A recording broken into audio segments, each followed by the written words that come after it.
Hey guys, this is National Master Kevin Yang back at it with another video.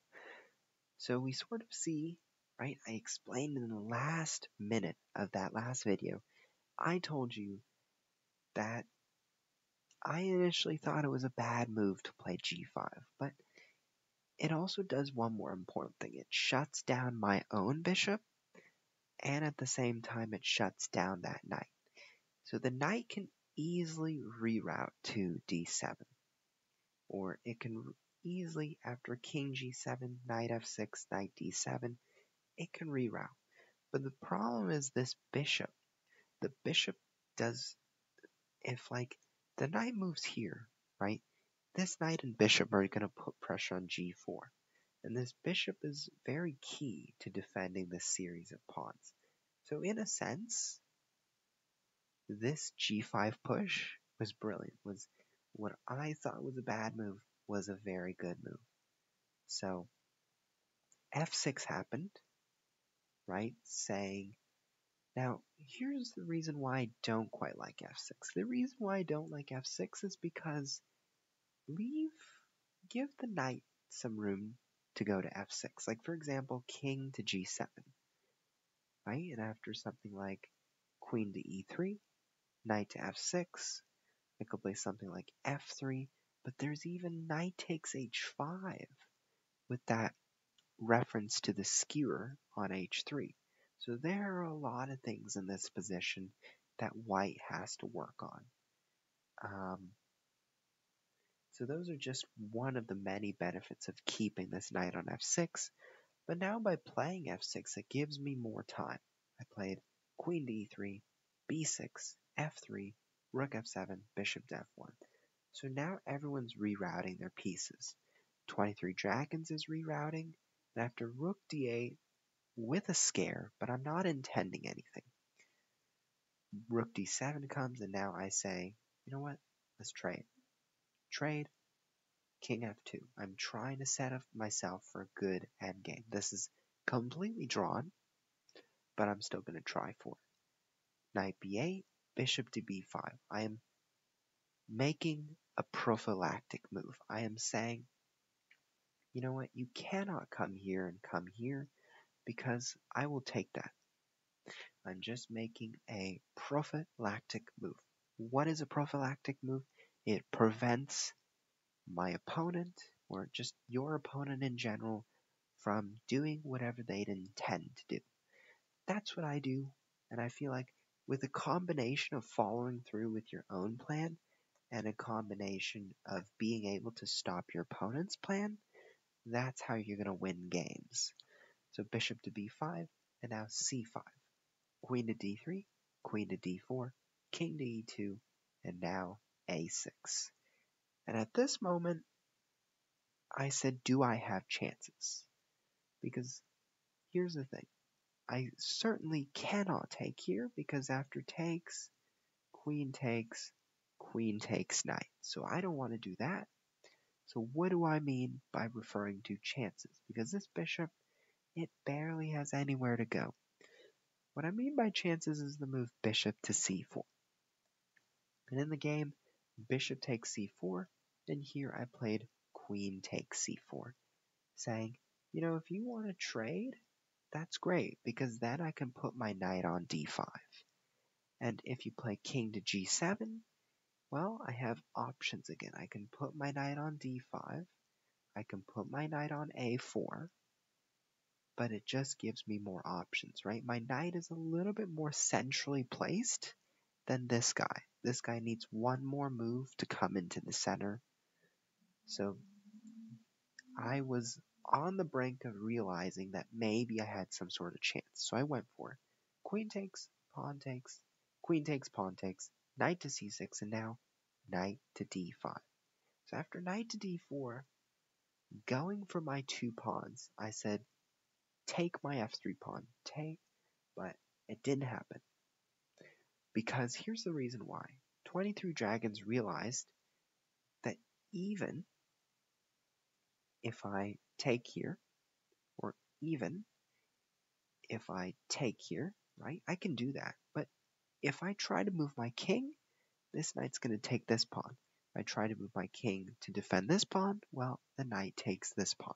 So I can't guard my pawns. So 23 Dragons takes the time to say, I'm going to defend my pawn. Knight takes b6, knight takes f3, knight to a4. So at this point, we're hunting for pawns, right? And who wins? Well, now we know the winner after this one move. This one move decided it. But I have to say, this was a very complex, right?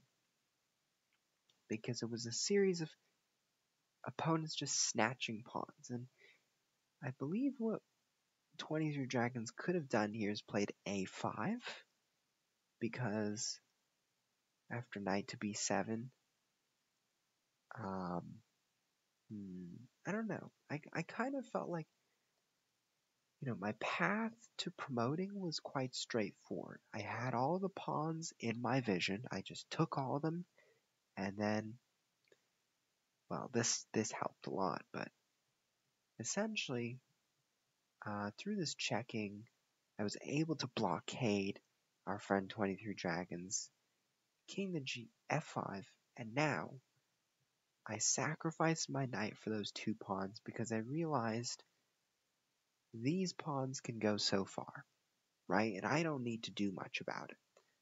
So that was the way I won. So what really happened in this game, right? How did I win? Well, here, note to myself, knight takes e4. Second note to myself, knight takes d4 is a terrible, terrible trade. And remember, the superior capture here is e takes d4 because it's going to give black some openings on the e file. But here after queen takes d4, I was able to release that sort of pressure, try to attack a little bit, and of course, my attack did backfire. After the move g5. Backfired because this bishop it turned out to be a very bad piece, right? And this knight, remember, after f6, things can happen, but after king to g7, knight to f6, that's where we're going to make things happen. So after f6, queen to e3, b6, f3, and now we're starting to make things happen. But black could have kept an edge if knight f6 came on the board, right? So instead of f6, this was a pivotal moment, king to g7, knight to f6. So then it was all a maneuvering game, right? So everything was all good here. Knight b8 was a very interesting move. But after bishop to b5, I think instead of c5, recognizing that the d5 square is very powerful later on if the bishop is removed, what c5 did was it gave me the incentive to say, once I remove this guy, I'm going to have a very strong knight on d5. But if this pawn was on c6, and I retreated to f1, well, I would never get my wish of the knight coming on d5. So it just goes to show that one pawn push here and one pawn push here makes such a big difference. So later on in the game, right, bishop to c4, I was able to cement my knight on d5. And it all wouldn't have happened if this pawn was on c6. So that really makes the difference. I'm really unsure of how to evaluate this knight endgame. Although I do know one thing. Knight takes e4 was just not the way to go. Maybe it was knight to d1 and using g4 as a decoy. King to, I don't know, knight to d1, king to f3. Ooh, but g4 now, because after king takes, there's knight to e3 and going for these pawns. That's one way to think about it, but let's say knight to d1, king to d2, knight to b2, right? c5, maybe use the knight to go back and defend this pawn, right? That's probably something important to do because because this pawn it's not going anywhere too soon. This pawn is probably the only pawn that needs to go somewhere soon. And black is going to try to break on the king side with f5 takes and king f6. So it would have been a gradual struggle. I don't know who would win, but it would have been at least worth a try. But in the game, our friend 23Dragons, said, I need to open up the king side. I need to be able to throw my pawns down the board.